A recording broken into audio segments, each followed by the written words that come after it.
No, it's Greg Zerline. No. Oh. I don't even know these people. You have my solemn vow. We are done at wide receiver. Impemba said fold. Till the next round. This is sitting on top of my Scott Fishbowl trophy. I have a cup for Cooper Cup, I guess.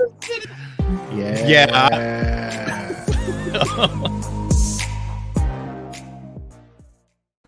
Ladies and gentlemen, it is lightning round time. It is 3:16, by the way. What? That's right. It is free agent madness on 3:16 here. Of course, I'm Kevin Tompkins with Britt Flynn, with Andrew Cooper, and our guest, Mr. John Impemba of Fantasy Alarm. John, my friend, how are you this fine introduction to free agency? Yeah, I'm doing well. Always been a fan of the show. Happy to finally be a part of the show. And I talk to, I think, each and every one of you every day as it is. So happy to be on here. And I mean, we had the legal tampering period start on Monday, obviously. So some of these deals were maybe leaked out ahead of time. But it was a pretty good first day to start everything off here. Yeah, it's funny that I just realized you actually get a shout out in the intro. Because you were in the chat when we were doing that. I'm always lurking in the chat, man. I'm watching, I'm contributing, Yeah. And we got to be on our best behavior because the boss is here, guys. Sure. Technically, at some point, all of you work for me a little bit. So that's right. So yeah, Britt, I'm looking at you. Behave yourself. Zip. Shape up on that internet, Britt. I'm trying. Hey, I told the husband he can't play any of those weird games. He was even going to try to stream the show on the TV in the living room. I told him, don't use our Wi-Fi for that. We're going to try to fix this. Yeah, not in this economy. You know? Was he playing like solitaire or something then? I think he's probably taking a nap. He's playing Minesweeper or like that. What's that? That pinball game that's on preloaded on Windows? Or Snake. That's all he's allowed to play. No more Elden Ring or Doom or whatever he was playing last time. Yep, I told him no more. Right. Go back to the basics. You got to upgrade that. You got to upgrade that internet so that everybody can get the best of both worlds. You know. Yeah, that 16.6 internet's not going to cut it in 2022. So I'm saying you got to hardwire in and then figure out the best way to connect. You know, write it off as a Fantasy Alarm necessity. Really, you can for sure write off your internet as your work from home necessity there. 100%. True. Look at that. Look at a little life hacking going on here. Yes. On Lightning Round. Help. It is tax time too. I'm saying. We're getting right down into it. So it's not just fantasy here. It's internet help. It's things you can play that you don't have to use internet bandwidth. Coop and I run the gamut here. Coop and I give our lifestyle tip of the week in our fantasy football podcast to end each show. So generally, Coop's got a lot of words of wisdom there. I chime in every now and again. So. Yeah, and we had that show's actually coming back probably this Friday with a little free agency update. So check that out too. Fantasy Alarm, Fantasy Alarm Pod, available anywhere you get your podcast, Spotify, iTunes, the whole deal. Yep. Bada bing, bada boom. Let's get into some free agency reactions here. So a lot has happened, as we all know. I don't know if a lot of us are still underneath those rocks, but the first, I'm going to group these all together because they all went to the same team. Jacksonville has done a lot in free agency, especially on a fantasy perspective here with Christian Kirk, Zay Jones, and of course, Evan Engram all going to Jacksonville. It reminds me of the Spider-Man meme where 2021 Jacksonville, their weapons are doing the pointing to the 2022 weapons. Like, did they really get better making these three moves and paying Kirk $18 million per year? Yeah, I don't really think so. I think they signed a bunch of like number 3 receivers, right? And then they're trying to fill out their offense, I think, by hoping that just one of them hits, right? You hope that one of them gives you a career year, being able to step into a larger role and they can become the number one. But from a fantasy perspective, are you really going to be excited about them this year? Again, I got a whole new system going in. What are we going to get out of Trevor Lawrence? The backfield is some questions. So, for me, this offense still kind of uninspiring. Yeah, I'll give them the little benefit of doubt on the situation is that we've seen the past teams go out and just load up like on a ton of assets.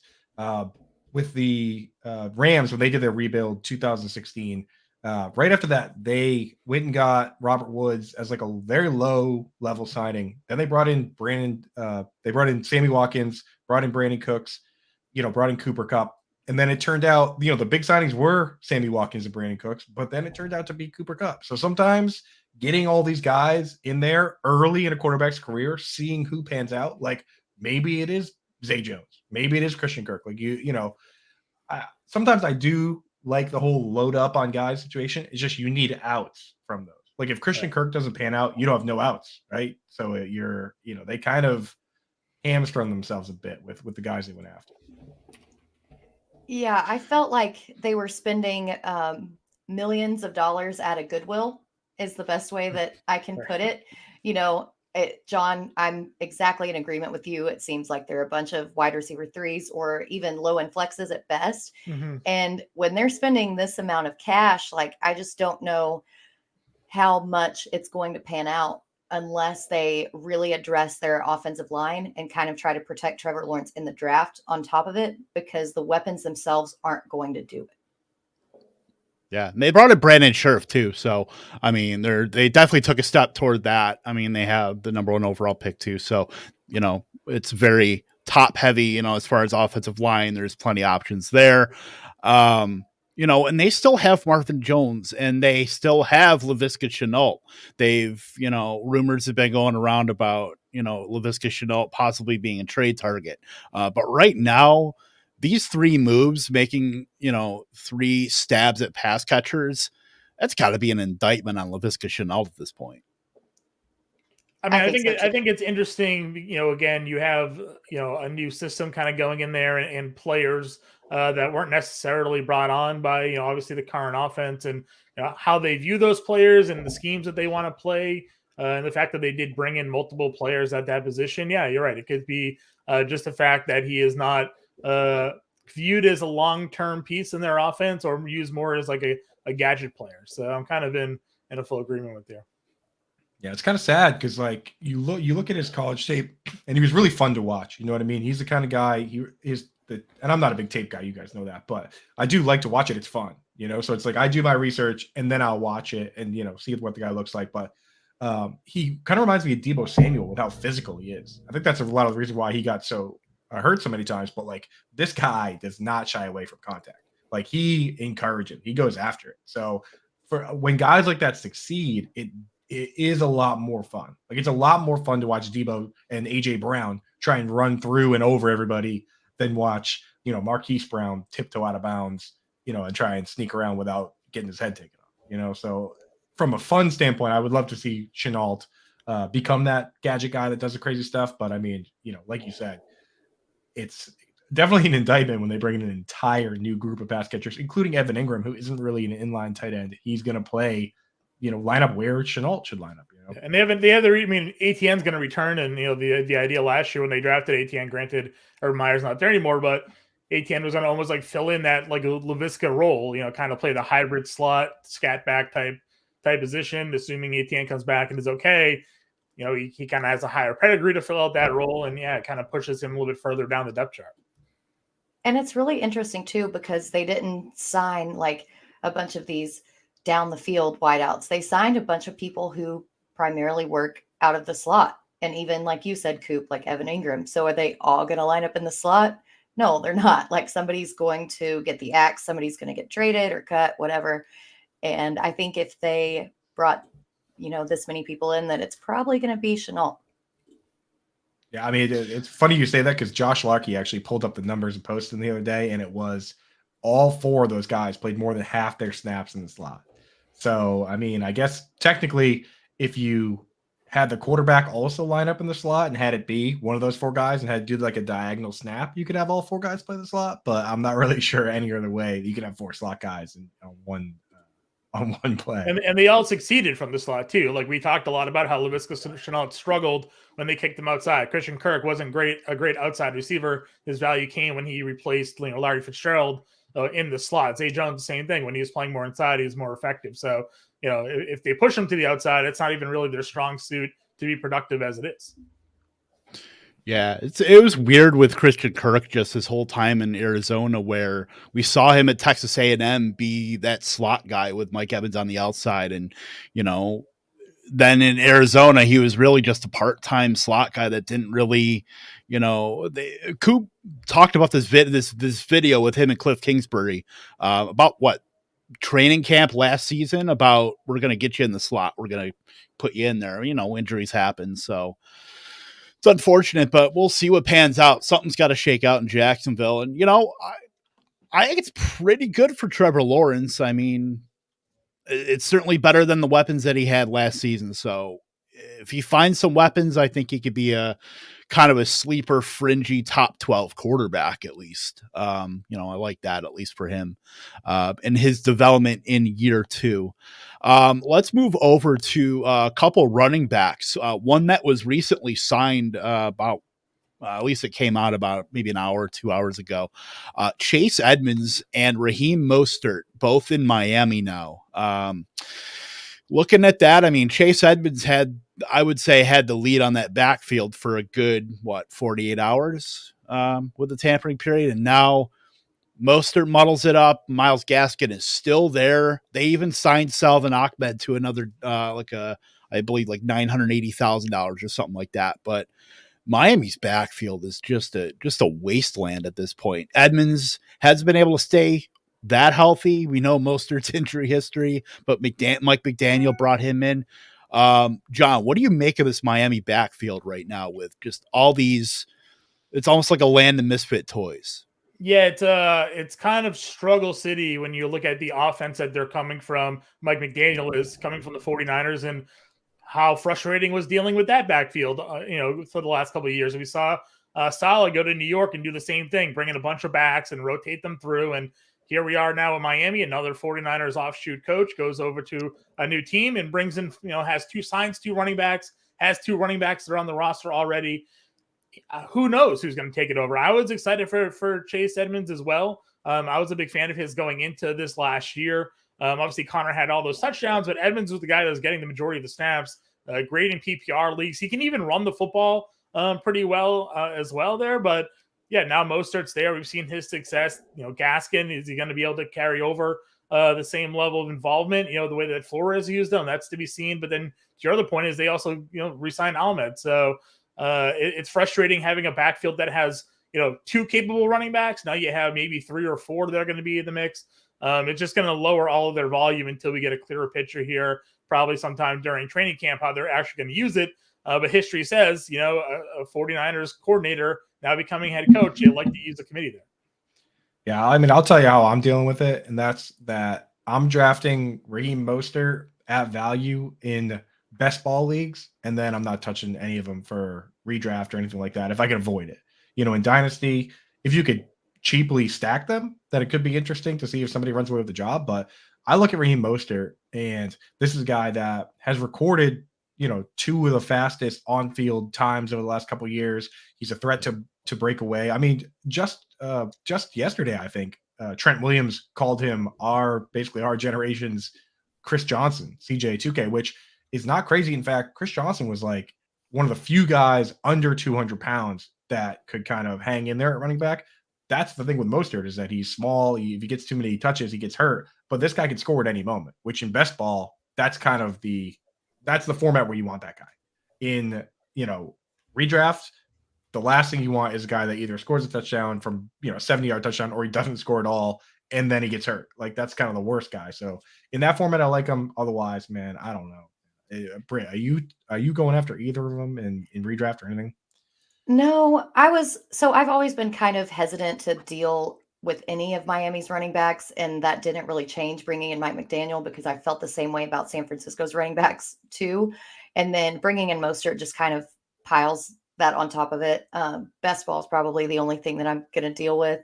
And Edmonds, really, if you look at his pure rush yardage, he didn't even hit 600 rushing yards last season. So he's not that great of a rusher.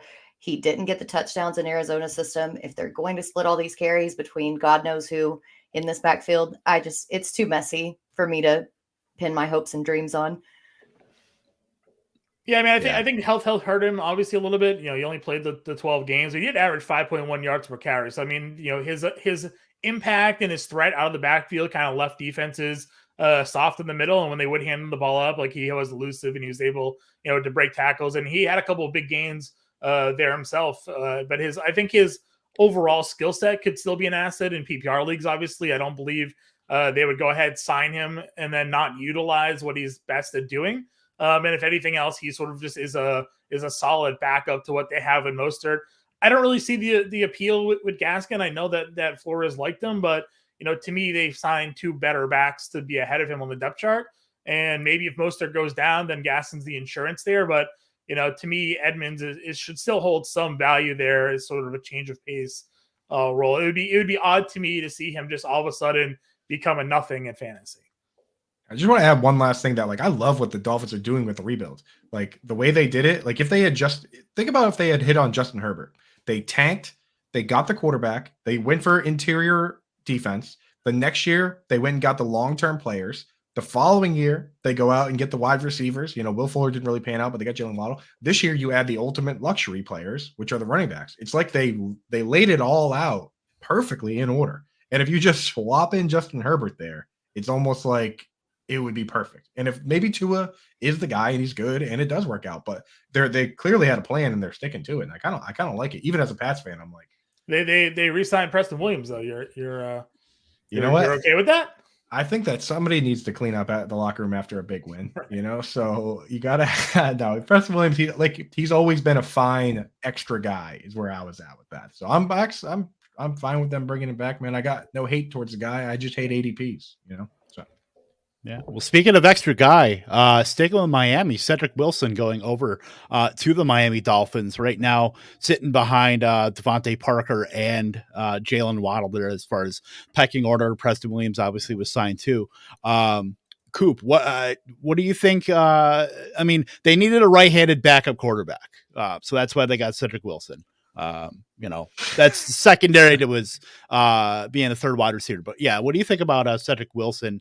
I don't think he's going to hold that much fantasy value. I mean, it's hard enough even rostering Devonta Parker and getting any consistency. But I mean, I'll tell you what Cedric Wilson does for fantasy is that he's a thorn is what he is, right? Because things was such a happy family when it was Devonta Parker playing split end, Jalen Waddle playing flanker, and Mike Gesicki in the slot. 90% of his snaps he played wide receiver. And then you had Adam Shaheen or, Durham Smythe or Hunter Long or whatever butthead you want playing inline tight end, basically just being an extra tackle. Like that, dude, that was perfect for tight end, right? So now you bring in a guy that plays slot, and now it's like they're going to move Gesicki in line where, he didn't do well in line with Adam Gase a couple of years ago when he played 17% of his snaps. He pass blocked on 17% of his snaps. Like that's the last thing I want to see. I don't want to see that anymore. So Cedric Wilson to me going there, it's bad for Cedric Wilson's value. It's bad for Mike Gesicki's value. It's annoying to me.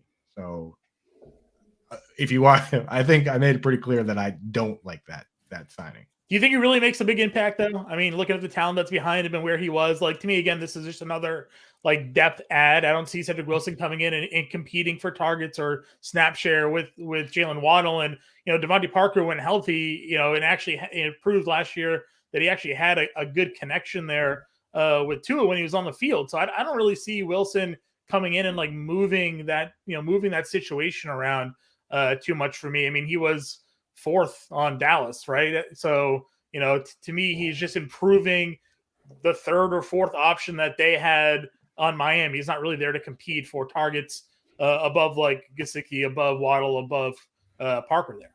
You got to think of it from my perspective, though, John. Everything's about tight ends, and any splinter I get is the end of the world. You know what I mean? Obviously, he's not going to hurt you. I know we both like Devonta Parker. Right. Obviously, he's not going to come in the game, and Devonta Parker or Jalen Waddle are going to come out. Sure. And he's probably not going to move Mike Gesicki out of the game either. But he might move him in line for a couple snaps, where now he was pass blocking. He was pass blocking on 1% of snaps. He pass blocked on 5 snaps, man. That's beautiful if you're a tight end guy. And that, if that goes to 7%, it's just, 7% of 1,000 snaps is an extra however many, I'm not a big math guy, however many routes he's not running now. And I want him to run every route, and I want to play wide receiver. So, John, I completely agree with you that it does 0 to where I rank Jalen Waddle. It does next to 0 to where I rank Devontae Parker. Probably, I mean, Mike Gesicki, I just hate. I don't like it. That's why, to me, he was just sort of like an afterthought signing. Like, I don't really consider him an ADP mover for anybody. Again, maybe he's a waiver wire guy that picks up if Parker goes down. He's very injury prone, So, but I don't look at that signing and be like, oh man, Waddle, what are we gonna do? Yeah, it definitely doesn't affect Jalen Waddle. I mean, that ridiculous number of targets for him, so he'll be fine. Yep. Go ahead, Britt. I was just going to say, yeah, I completely agree that it's going to harm Gesicki because Gesicki didn't pay off last season with touchdowns. He paid off his ADP with his targets. And if you eat into that target share and where he lines up and how many routes he runs, that's a big, big, big red flag for him at that ADP. Exactly. I just don't like it. John's probably right though that he's probably going to be a return guy type, next man up type guy. It just, I don't know. I don't know why a Cedric Wilson would go and pick a team like that, knowing that he's going to be the guy on the way on the outside. Like he could have gone to so many teams where he could have been like. I mean, do you he know could have stayed in Dallas? Teams? You don't know what the offers were for maybe him, not. But But right? It's like you go to a team like that. I mean, what do they say to him to get him to sign there? Besides, and he got 3 years, $22.8 million too. Yeah. Like that could have been the highest. I mean, that's what I'm saying. And they're like, you're better than Albert Wilson, right? So like, come be that role. You're better than Will Fuller. It's a low bar. Who can never be on the field for us. Like, be a warm body, and we're gonna have Gesicki be the George Kittle of our offense this year. Coming over from the San Francisco offensive style of play calling, right? So, that's just the way to look at it. I don't want to like overblow what Cedric Wilson is. I'm not, convinced he's even going to be a starting factor come the beginning of the season, right? Right, and you're right. It could just be an overpay. And Cedric Wilson, if I was Cedric Wilson, I would just be thinking about who gives me the most guaranteed money, right? Yeah. But he did get. I mean, it's similar to what Zay Jones got. So I mean. Whatever you think about Zay Jones, I don't know. I'd rather they just, signed a guy that's like a primary return guy and just, they were like stuck with what they were doing. But sure. I'm sure it'll be fun. Yeah. You could have signed Andre Roberts for like literally nothing and probably get the same thing you're going to get from Cedric Wilson, at least in year one. Andre Roberts is a stud return man, though. I mean, Wilson just capitalized off of a good year last year and a way better offense, when guys like Cooper and it was a Gallup went down, right? And he was able to sort of step up and fill that role. And having Dak throwing the football, you 600 yards receiving, you look good on paper. You just take the money you can, and then you go back to being Cedric Wilson on another team. That's right. Yeah, that is how it works sometimes. So I mean, for us as fantasy gamers, we want consolidated targets. So I'm rooting for what John's suggesting there. That it's just Cedric Wilson is pulling a gotcha. the gun with the bang at the end, the little flag. I'm just gonna hang out. 12 million. That's still guaranteed, right? That's okay. I'll hang. I'll be in the ice tub. Yeah. Right. We could do Cedric Wilson all night. So why don't you? Could we do that? We probably could do Cedric. We should do one player a show for the next 200 days till football's back. I really did anticipate that this was going to be just like a lamentation of how bad Dallas has botched free agency. So now getting stuck on Cedric Wilson seems really appropriate. You want to preview what the Fantasy Alarm podcast is? That's it. This is it. Me and John getting stuck on one topic. we go one topic at a time until we find one we disagree on, and then that's the rest of the show. We go into it being like, all right, solid hour, let's do it. And we're 45 minutes in. We haven't gotten out of the open yet. So. Dinner's cold. Yeah, I love it. We got a question here in the chat. Let's see. How much fantasy value does Devonta Adams lose if he does move on from Green Bay? I don't know if he's moving on. It's all about the team, but I don't think that, I think that they're going to be working on something long-term for Adams. Salary cap is a myth. He doesn't want to play on the franchise tag. Green Bay doesn't want him playing on the franchise tag either. So I fail to see, unless something just wacky happens, that Adams is going to be in green and gold in 2022. And I think any other spot that potentially he could land on would be a downgrade, considering Rodgers has literal eyes for Adams, and that's pretty much it. I think maybe the only place that he does land that's feasible to me is possibly the Raiders. He did buy a mansion in Vegas. Derek Carr is his college quarterback. But other than that, I mean, nothing else really makes sense. That was the team that Shower I was narrative. thinking of that I was going to say if you hadn't said it. The Raiders were the first team that McDaniel's out there making moves early, to try to rebuild his team around. Their receiving group could certainly use some help there. And if Adams is available, whether it be sign and trade or, something like that, then I could see a move being made there. Well, let me ask a question here. John, even if you weren't going to go work there, if you had a bunch of spare money, where would you buy a mansion? Where would I go buy a mansion? Yeah, I mean, Vegas would probably. I mean, as frequently as I go to Las Vegas, I'm probably on an every 3-month run right now of going to Las Vegas. So that'd be pretty nice, But you can't play DFS in Las Vegas, so like that is the one small downfall there. So you can't play underdog over in Las Vegas either. So it's tough sledding out there. But other than that, it's generally where I like to be. So Calvin Ridley's not buying a mansion in Vegas. Right. Well, he might be. He can just go there and go and bet at the casinos. He just can't. He can't play himself in DraftKings. Yeah, I mean, that's right. Dennis Rodman used to go to Vegas even when the Bills were playing games, but it's not like they had a basketball team at the time. So Evander Kane was on a vacation. Vacation, mid-season. All right, get us another player, Kev. James Connor, who, you know what? James Connor re-signing with the Cardinals. No Edmonds. Right now behind him is Jonathan Ward, and just dust behind him unless they go get somebody. But right now, as it stands, James Connor's looking like an RB1, at least a back end RB1. Am I off base here or what? No, I love it. You know how I hyped up Connor in Arizona. I knew that he was going to thrive in that system going into last season. Now that Edmonds is gone, it's to the moon. The only thing that may affect him is like another running back signing, or I think they're obviously going to draft somebody this season, and there are quite a few good options out in the draft, but he's still going to get that end zone work. I love him. Yeah, for me, it's more like injury concern, right? Like those years in Pittsburgh, he got he kind of broke down there. And that was kind of hampering him during those final seasons, where I felt like, this year he was able to sort of be in a committee, split the snaps. He obviously, when they needed him to carry the workload, he was able to do it, but it was only for an X amount of week period, So now if they're going to go into this year with the idea that we're going to give, James Connor 250 carries, he may break down, right? Because he just had trouble handling that workload in the past. Now, obviously things are different with him. They could use him differently than Pittsburgh, who just wanted to run you between the tackles for 3 straight downs half the time.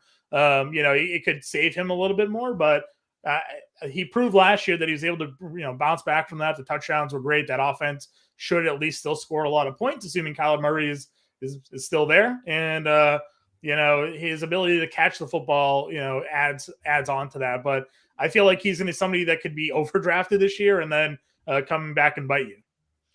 Yeah, and I can speaking to John's point, like it almost would be better if he wasn't in a committee. Like, what if Benjamin just kind of helped out a little bit, kept him healthy? I mean, we've seen John with our Patriots. We saw LeGarrette Blount in a committee with James White finish as like the RB6. He had 18 touchdowns, and I think he only had like 7 catches that season. You know what I mean? Like, you can do it in an offense like this. And James Conner had 18 touchdowns himself last season. Right. So I think that, with a team like this, I want whoever the starting running back is, there's a lot of plays like, if there's a pass interference in the end zone, that's a James Conner touchdown.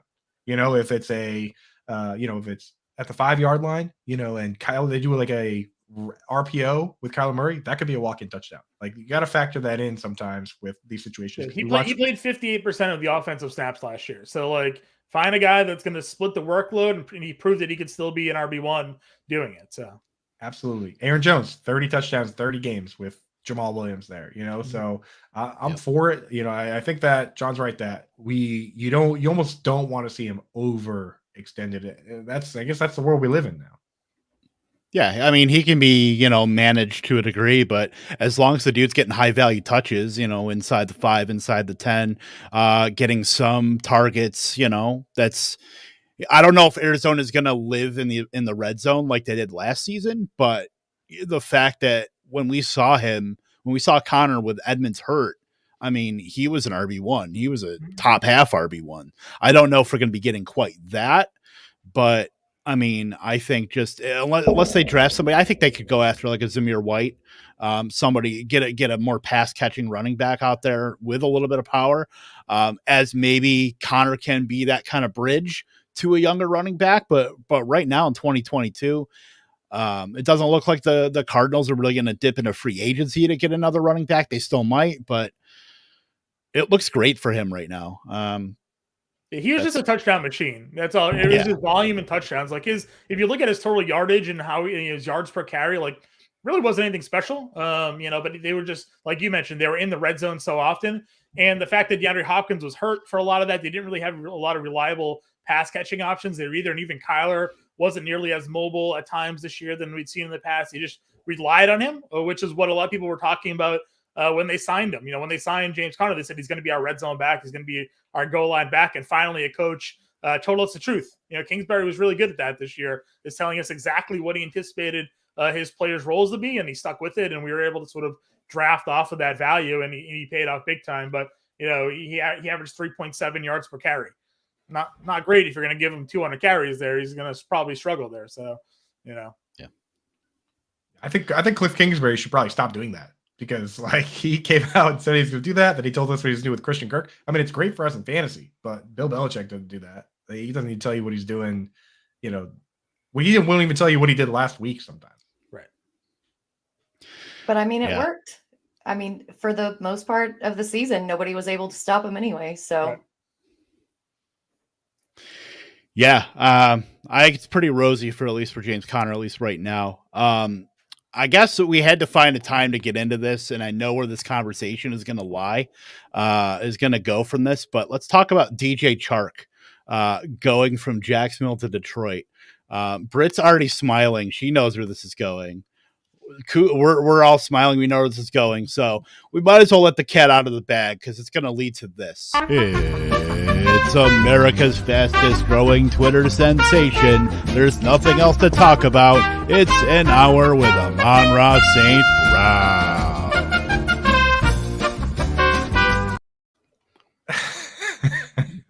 I'm taking myself out of this conversation. I've already said every terrible thing you could possibly say about this situation. So. You're not saying terrible things. You're saying fairly factual things, there's got to be a truth between slander and fact, right? And right now you're just stating facts, as we all are generally about Amon-Ra St. Brown. So don't shy away, Coop. Well, I'll say it. You brought up Preston Williams, man, and I got so much grief for saying that. I was like, Preston Williams, this is a complete skeleton crew team that was built to tank, right? Like that is why Preston Williams got targets.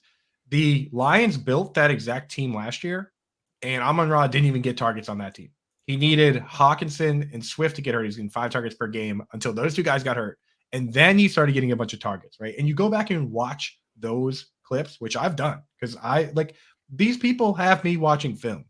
That's how crazy this has gotten.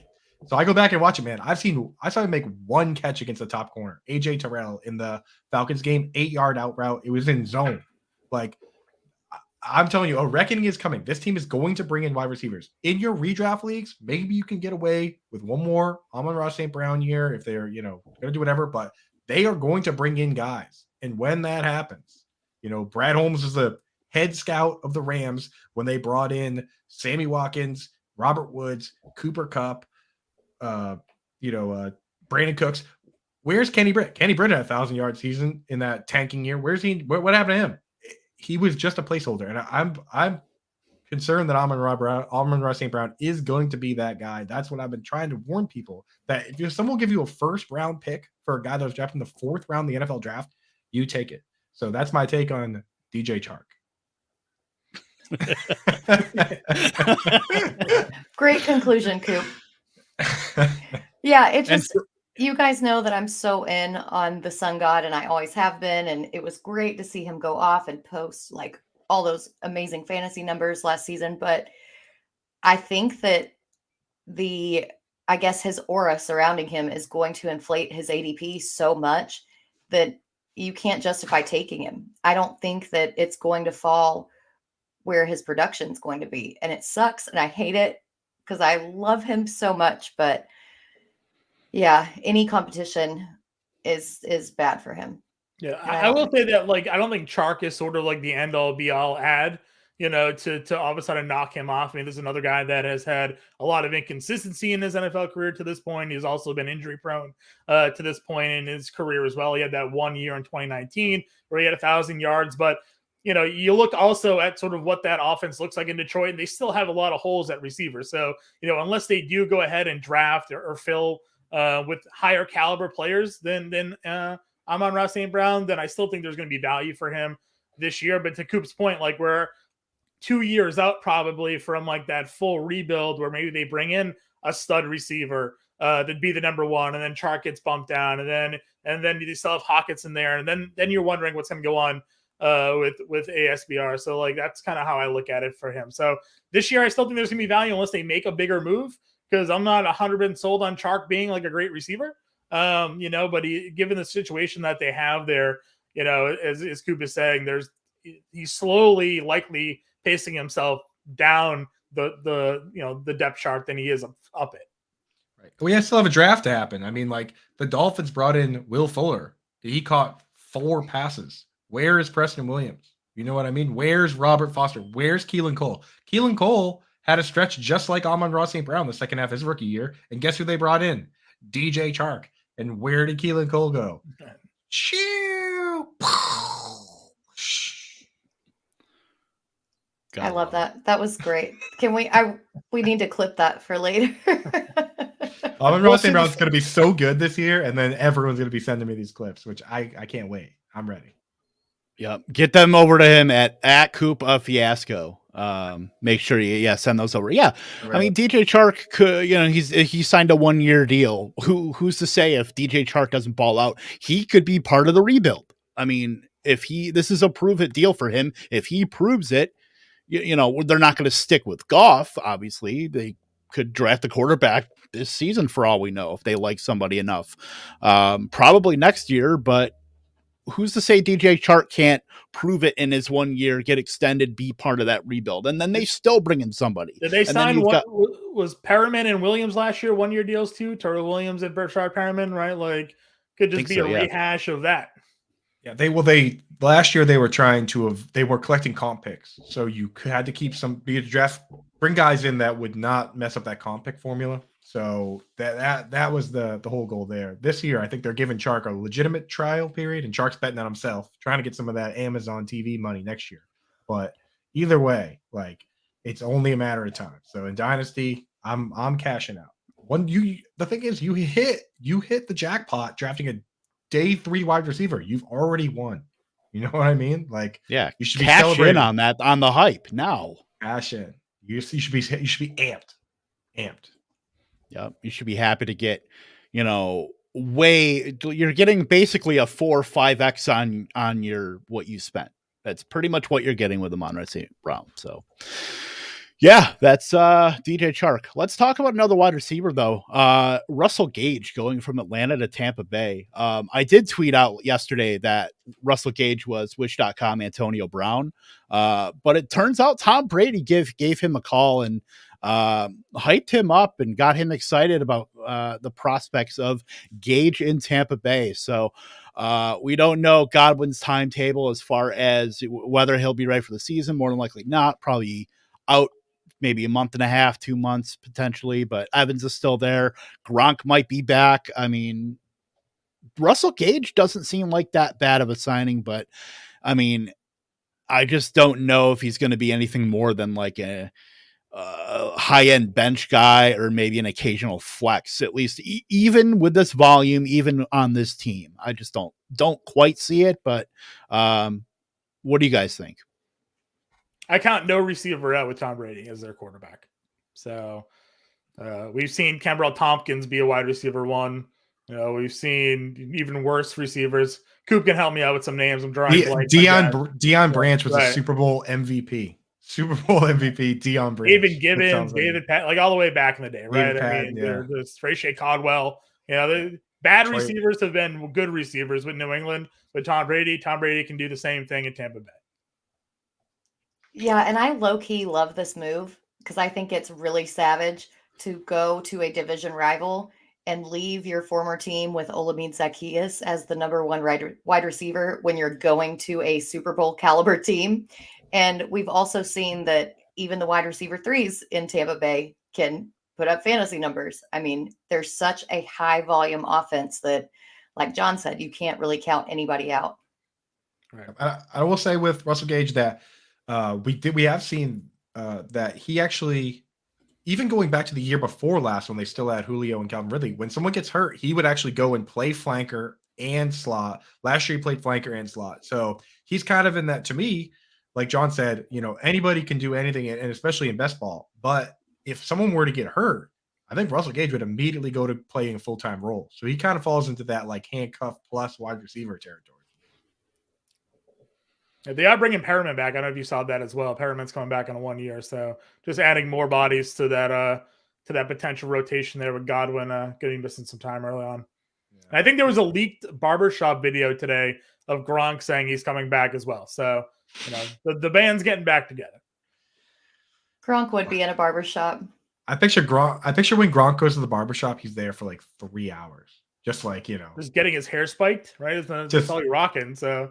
I imagine he gets there. He's there for an hour, just talking handshaking and talking trash with the boys before he even gets in the chair. You know what I mean? Like, and then it's just this whole thing. We telling stories. And Clippers don't even touch his head for 15 minutes. Like that's how I picture a Gronk here. Everyone's drinking beers or like White Claws or something. That's I don't know. It's just how I picture a Gronk haircut to go down. Just an event.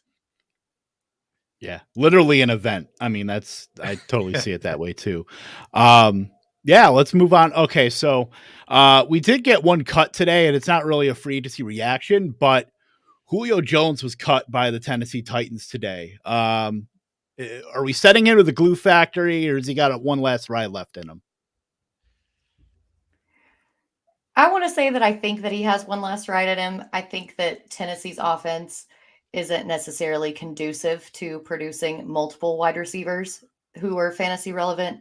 You had AJ Brown and Julio was hurt, and he does have that perennial hamstring issue, but I don't want to give up on him yet. And it's probably going to bite me, but depending on where he lands, I think he has another good year or two left in him.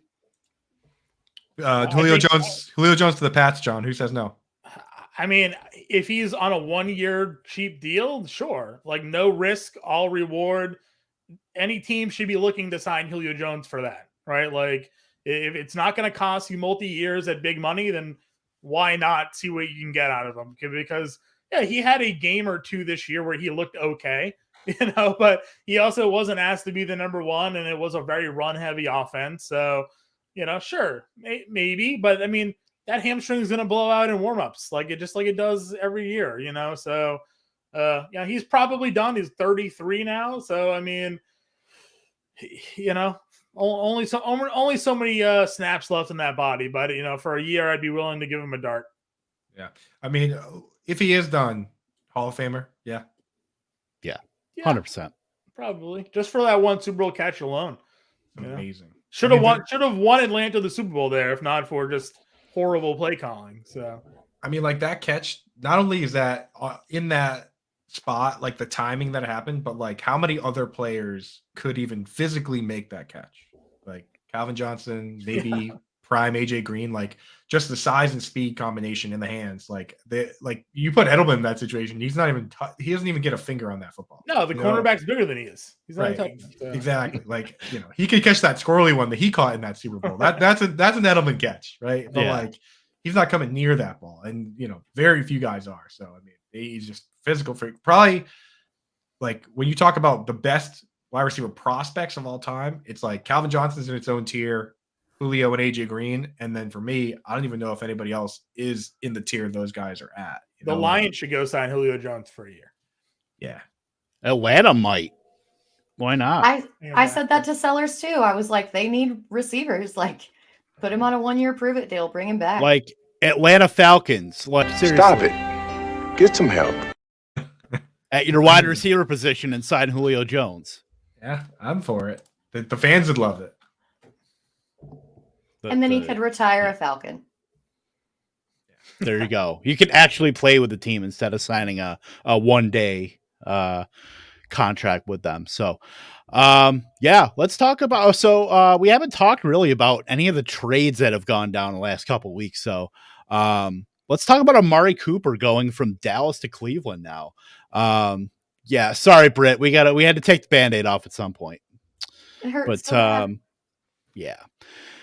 yeah, Amari Cooper the quarterback situation's in the flux right now. We don't know if Deshaun Watson's going to land there, if they get rid of Baker Mayfield and get somebody else. Don't know what the hell's going to happen with that. But, I mean, I consider this certainly a downgrade for Amari Cooper. I mean, what were your initial thoughts, John, on Cooper going over to the Browns? I hated it because I am probably one of the biggest, most vocal Baker Mayfield haters out there. I think he's just an absolute trash quarterback that for whatever reason people hype up for no apparent. There's no statistical thing that says that Baker Mayfield's like a good quarterback. But tell us how you really feel. That's why I was laughing. I knew people really want to like say that he's as good as better than he plays. So I don't know. But listen, the fact that he's most likely gone now. I mean, you don't tweet out like a thank you, we love you, we no matter what happens, we'll be here for you.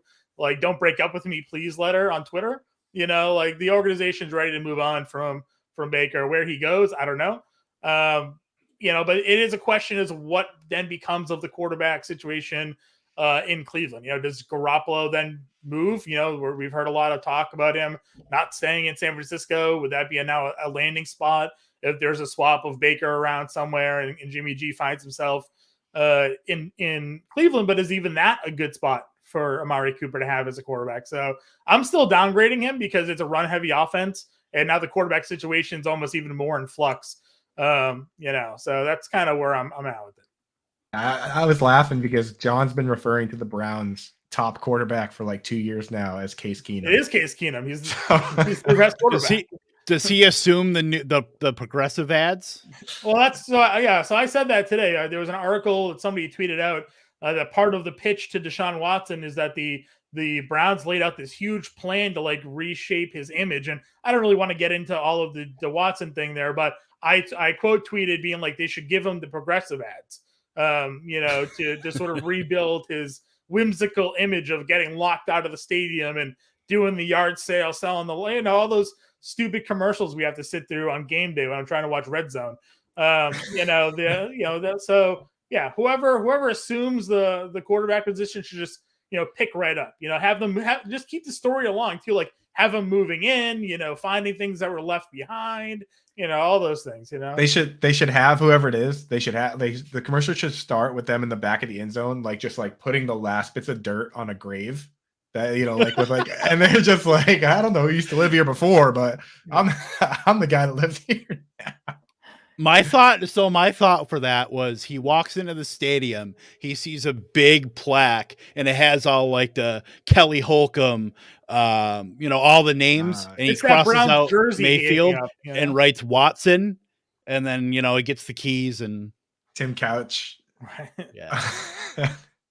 I don't know why Kelly Holcomb was the first quarterback I thought of, by the way. Well, there was that Browns jersey picture where the guy kept on putting duct tape down the bottom of it with all the new quarterbacks. Like, it was like down the street like a bride's dress. Right. And it can be that again. I'll never forget. Well, good luck, Amari. Good luck, Amari Cooper. He gets to shoot. Your wide receiver 2 and 3 are Donovan Peoples-Jones and now Jakeem Grant. So good luck with that. David Njoku, right? Why is it tight end 1 now? So. Kind of interesting with Austin Hooper being released. I think it's better. Like that situation, Austin Hooper being released increases the value for David Njoku, increases the value for Harrison Bryant, increases the value potentially for Austin Hooper. So release Harrison Bryant too. You know what I mean? Like one tight end per team, and have him play a slot. Miller Forrestall season. But how much value is there though when you're ranked so low in pass percentage plays? You know, I think that's the system. They were ranked 27th in pass play percentages last season. And as long as Stefanski's the coach, I don't know, even if they do bring in a new quarterback, like how much that changes. So I don't think you're bringing in Watson to run the football. That's just my opinion. That'd be a waste of whatever assets they have to give up to get him. I think they ran that ball so much because of who they had at quarterback. They're like, we can't give this guy the football. He's going to turn it over, and we're not going to score any points. So we have to run the ball or throw these short passes to the tight end or to the Kareem Hunt, Jarvis Landry. Throwing downfield was abysmal, and he was inaccurate with that half the time. So you kind of do the best you can to win, and Baker wasn't the quarterback to lead them there. So. And all those tight ends on that team. I mean, I know they use a lot of 2 tight end sets. You can't do this, but I'm going to do it. All the tight ends on the team combined for 142 targets. So, if it really is David Njoku every snap, I mean, is it crazy for him to get 90? Hondo even? It's 17 games now. The whole 100, that I hate that 17 games thing because it ruins all my stats. I have all these fun stats, and now it's like, now that I can convert them all to per game stats, it's not the same. It's not the same. Almost retired over it. Almost. Just pull Brady. We'll take you back. Come back when they reduce the number of games, round it out to an even number for me. Yep. Exactly. It's weird seeing, teams can't go 8-8 now. It's either 9-8 or 8-9. It's just throws off all the equilibrium. We can't even say like 1,000-yard rushers anymore because now that just whittles that down to 60 yards a game. 100 catches isn't 100 catches anymore. 100 targets is like nothing now because that's 5.5. Stupid. It used to be. Yeah, it really threw all of Coop's comps off. It really frustrated him when he had to start making all of his Did arguments. they even think of him when they were doing this? I don't think they did. And I think the number one beneficiary, like, why isn't Jeff Fisher back? Now, because now you can't go 8-8 anymore. Jeff Fisher, like, the world's his oyster now. Well, the U.S. is his oyster because isn't he the Michigan Panthers head coach now? Yeah. Is that what he's doing? Yeah, he is. USFL coach. What was their? Oh yeah, new team. Good for him. How many games do they play? 16. They'll be lucky to get through a quarter of that. Yeah, we'll say before the league gets folded up. I want to league the last like a few seasons at least, but yeah, give us a team. I'll get season tickets. Like, why is there's been like 3 fake leagues now? We have an arena football league, man. It's in Worcester. It's in Worcester, bro. I'm not going to see the Worcester Pirates. Well, I'm just saying that we have it. So you're asking for it. It does exist. Worcester is not even in the Western Massachusetts. Might as well be like it's like Vancouver. Worcester is central Massachusetts, but you live further away now than you did before. So yeah, it's just not. If it's west of 95. It's basically upstate New York.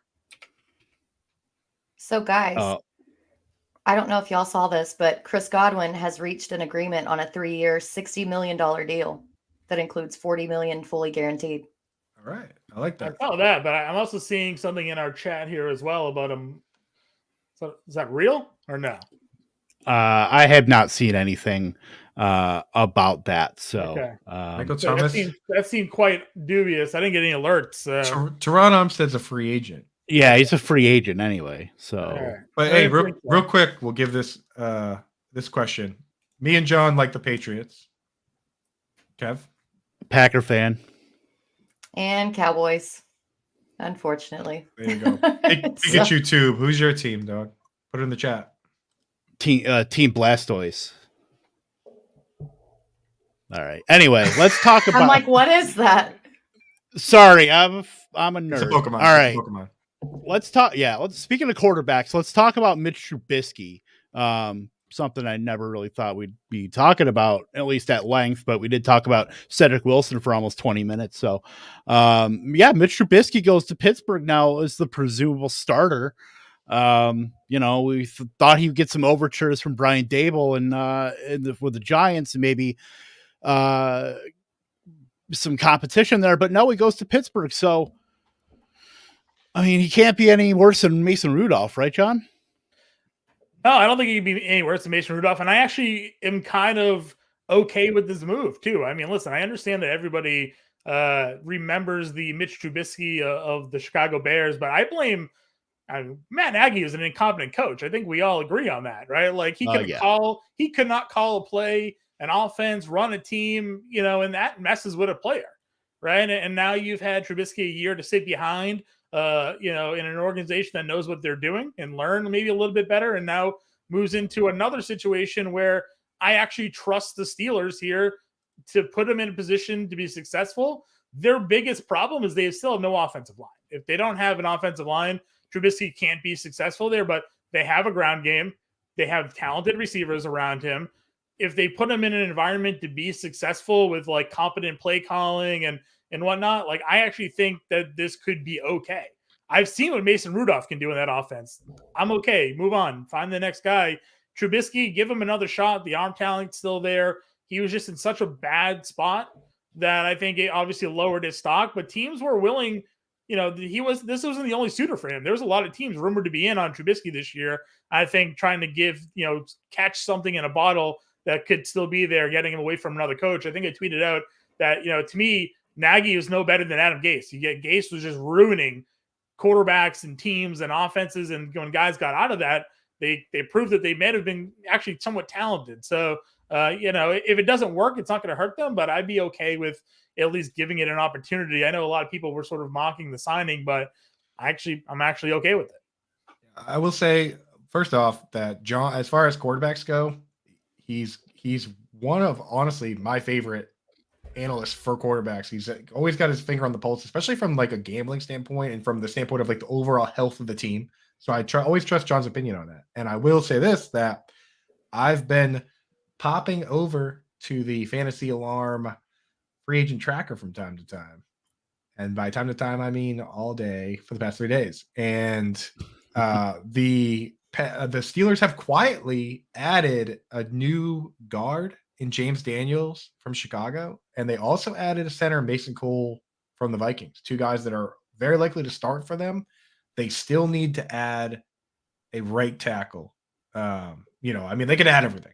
But, the line is probably going to be a little bit better than what it was last year. It has to be. It has to be. You're right. Like, they're still. That was one of the reasons why I wasn't as high on Najee Harris last year. And obviously, that was wrong. He was just an absolute volume monster. He just overcame. But his yards per carry were horrible. He couldn't run behind that offensive line. If they could just get any sort of push this year to help protect their quarterback and also help their offense overall health, they're actually a scary team. Like am I correct? Did they get Jack today? Did I make that up? Did they sign? Yep. Right. So like that defense is just improving. And if they could just get an offensive line, the offense isn't going to be that bad either. So don't count the Steelers out yet.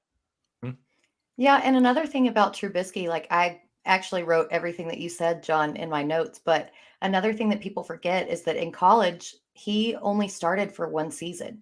So he didn't really have all that experience. I think sitting behind Josh Allen in Buffalo has really helped him. He didn't know how to deal with terrible coaching like he got with Nagy, and now I think he's kind of settled and he knows how to deal with that. So yeah, I'm kind of really interested to see what he does in Pittsburgh. Yeah.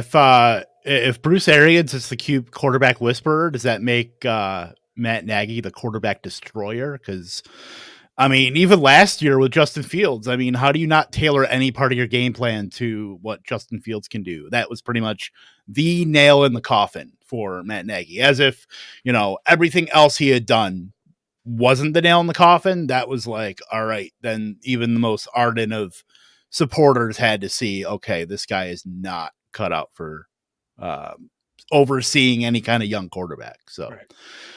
Yeah. Other than that, there's a couple guys here. We didn't really talk about Michael Gallup. I know Britt wanted to talk about him because it's some good news for the Dallas Cowboys. So, Britt, you're Michael Gallup re-signing with Dallas, knowing Amari Cooper's not there. Him and CeeDee Lamb look like those two kind of pillars there. What are your thoughts?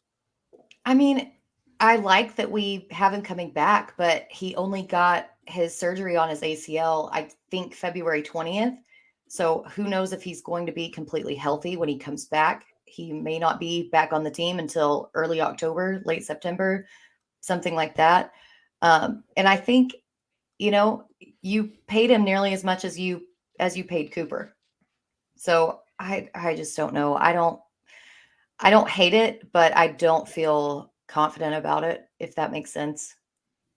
I was always kind of a big Gallup fan. I kind of thought that he would be one to sort of step up and take over as they, brought Lamb in. And I thought Amari Cooper was kind of always on his way out after that. They drafted Lamb and we saw Gallup have that 1,000-yard year. I was like, all right, like Gallup's obviously a really talented receiver. They drafted a guy to be number one.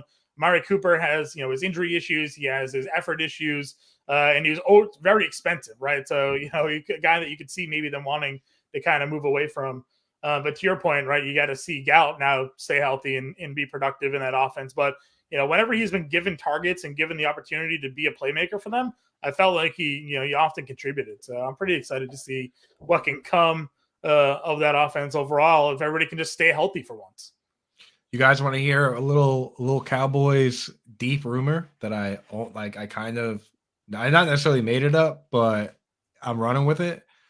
So somebody asked Simi Fehoko, the rookie from last year, like 5th or 6th round pick rookie, what his role was going to be this year. And he said that he's been bulking up to play kind of a hybrid split end tight end type role.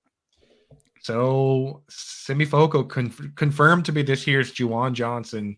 And I encourage everyone out there to start reaching out to Yahoo right now and demanding that they give him tight end eligibility. So that's what we're doing this year. Simi Fehoko, tight end.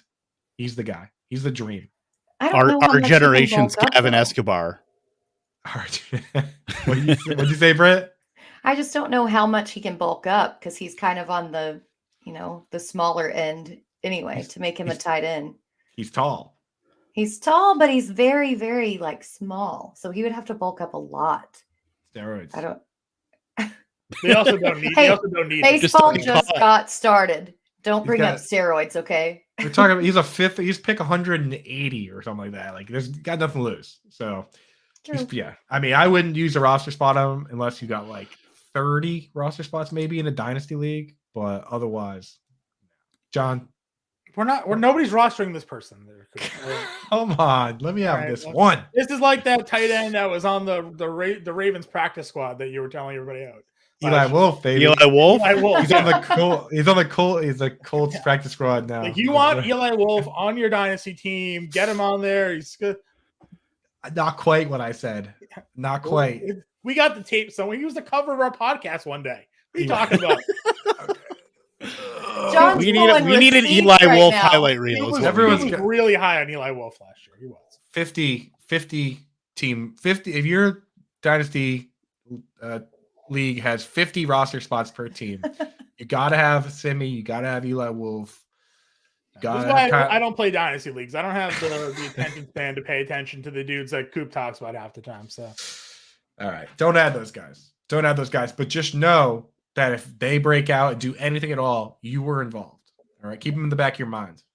That's you got to right. tweet about it now so you can call back to the tweet, during the season. Exactly. Absolutely. Let's hit a couple of these other quarterbacks and we'll duck out. So Carson Wentz going from the Colts to the commies, the Commanders, if you will. I see that as kind of a lateral move because Indianapolis had one big target, Michael Pittman, goes over to Washington. Now he has Terry McLaurin, who I would say is a market upgrade as far as the top target. But other than that, I mean, it's anybody's ball game. So, I mean, Logan John, Thomas is an upgrade at tight end from what they had in Indianapolis. Yeah. So there's agree. there's some value there. And Washington isn't going to run the football like we saw the Colts run, in my opinion. So they're going to probably throw it a bit more. They're not, unless they decide to make Antonio Gibson, Jonathan Taylor all of a sudden. So I don't think it's terrible. You're just exposing Wentz a little bit more, right? That's the downside. But I think there's a little bit more talent potentially there for him to throw to, with Washington. And we'll see what they even add. There's still and they could draft somebody, they could bring somebody in to help them out a little bit there as well. But I wasn't hating on the move necessarily, but I kind of agreed with you. Like Heineke to Wentz, to me, Wentz is probably a little bit more polished overall. He had a really good start to that year. He just kind of faded down the end there a bit.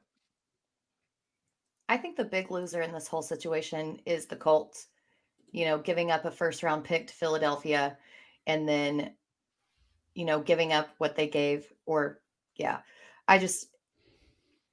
Wentz wasn't great last season. Like he only hit over 200 yards in 2 of his last 8 games. He kind of blew the Colts' entire chances.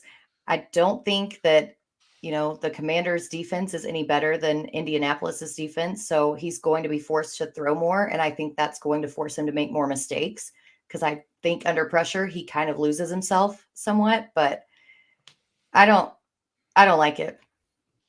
I feel like I'm the biggest loser in this situation because Howard keeps tagging me in pictures of Carson Wentz saying that I look like him. And Carson Wentz keeps wearing these like ridiculous like starter jackets and stuff, like Letterman's jacket. It's like, dude, like at least try and look a little bit cooler if people are gonna. The dude's from Bismarck, North Dakota. What do you expect? He's got to do a little better, man. I mean, he just got like this. They just got starter jackets like last week. I should know. I know. I'm gonna start emailing Terry McLaurin to be like, hey, can you help this guy like with the wardrobe? Those starter jackets are really bad. I was like, is he on a high school team? What is? Yeah. Wasn't the starter jackets are cool? It was like a Letterman's jacket. Yeah. Oh my! It was bad. Yeah, and then we'll touch on one more quarterback real quick. Obviously, the biggest news of the offseason. Of course, we save it for last because save the best for last, I guess. Russell Wilson going from Seattle to Denver.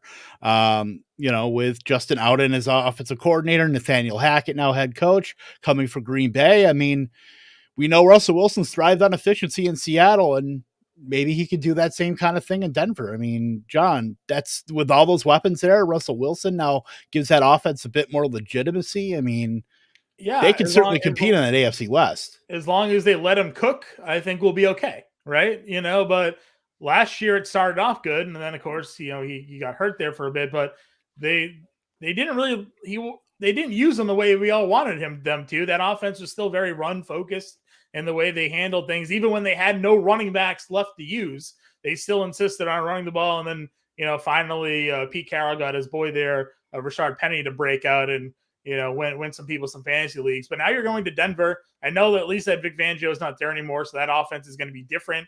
But they still use, they still have Jamal. Why am I forgetting his name there? Williams, right?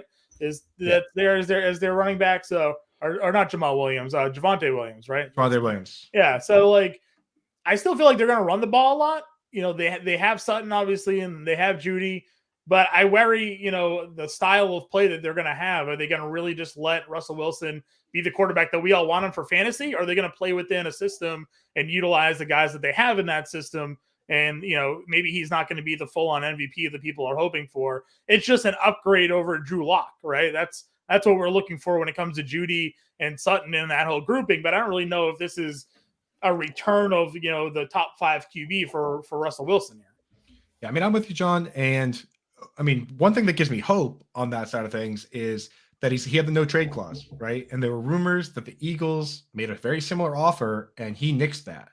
He's the one that's complains that he wanted to do the whole thing, right? So, from John's standpoint, like if they let him do that, he's going to be big.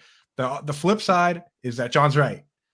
Sometimes when you're just winning and you're just running the clock out, you just end up running the ball. You know what I mean? And no one complains about not throwing the ball enough when you're 7-1. You know what I mean? So like if it just goes that way and Javonte Williams is awesome, it might just end up going that way. So I could see it going either way. But I will say I like the situation better now than on the Seahawks, because the Seahawks, like you go back and look at the history of the last few years, they used all these void years to keep these guys. They used every trick in the accounting book, changing base salary into signing bonus. It caught up to them, and Russell Wilson was able to escape that sinking ship. So I do like it. It is an upgrade for Wilson, but again, it's going to be game script dependent, and sometimes you Yeah, sometimes you just run over teams. Like the narrative that I'm trying to I talk to people about is like, oh, well, look what he has now to throw the football to. It's like he had Metcalf and Lockett. He wasn't throwing to nobody, right? It was just the offense wasn't running efficiently over in Seattle. Now we have to see them sort of break the mold with the new system that they're going to have in Denver and hope that they don't fall into what Denver's offense seemingly has been for years now. Even with new coaches and offensive coordinators, they just, for whatever reason, that team just likes to run the football. So, we'll see what happens here. Just quick update. I tweeted about Simi Fehoko just now. It already has 6 likes. It already has 6 likes. So it's happening. Oh my God. All your burner accounts got active there quick, huh? One of those isn't mine. One of those. Well, it was the FF robot. Yeah. Yes. Oh my no, God. just to play off you guys and what y'all brought up about game script. I think it's going to go in Wilson's favor because I think the AFC West is going to be such a dogfight that he's going to have to throw. I don't think that there's going to be an opportunity to just kind of slow down the pace and run the clock out and whatever. I think that these are going to be Kevin, like you say, a boat race from start to finish. I think it's going to be great. I really do. I think that he's going to thrive in Denver. I think he's going to provide a boost to Jerry Jeudy and Cortland Sutton. I even like Alberto marginally. I think he's going to block more than be a big target. But yeah, I'm excited to see this offense under Wilson. Yeah, it's gonna be fun. I'm definitely in on Albert Kuibunum. As certainly, I don't know if he's going to be quite Noah Fant, but at least as a sleeper, they can get late with the ability to certainly crack that top 12. Kuibunum is definitely one of those guys that I like to target toward the end of drafts. But as far as free agents, I mean, we still have a lot to go. We will not be here next week, next Wednesday, but we will be putting out some free agent reaction videos too. So stick around for those on the channel. They will be coming, kind of trickling in. I'm sure we'll get Deshaun Watson news in the next, hopefully 24 hours here. Guys that still have it, like Allen Robinson hasn't signed yet. We still got to see, if Gronk's going to go back to Tampa Bay, but yeah, we will definitely be putting out some videos here.